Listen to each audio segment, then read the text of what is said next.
मला असं वाटतं, मी पुन्हा सांगतो, आंदोलन करण्याचा अधिकार प्रत्येकाला आहे. आंदोलनाला समर्थन देण्याचा अधिकार प्रत्येकाला आहे.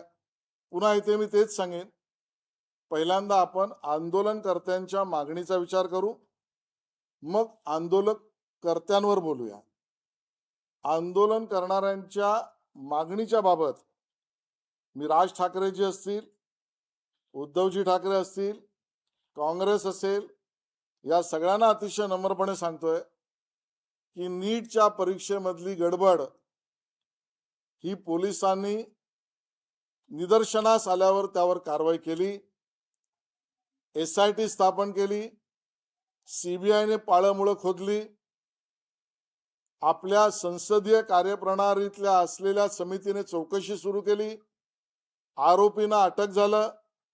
यावर तंत्रज्ञानाच्या आधारावर समस्या निवारण करता येईल का परीक्षा घेण्याच्या, त्यावर काम सुरू झालं. यात कोणालाही सरकारने पाठीशी घातलेलं नाही.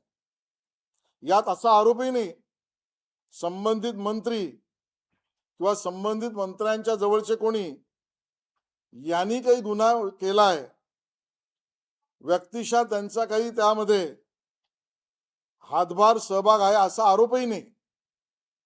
जी चूक, जो गुन्हा जे घडायला नको होतं ते घडलं, त्याच्यावर संपूर्णतः सरकार पाळंमुळं खोडून चौकशी, अटक आणि ते पुन्हा होऊ नये म्हणून तंत्रज्ञानावर त्याच्यावरचं उत्तर हे शोधल्यानंतर आता NITची परीक्षा झाली.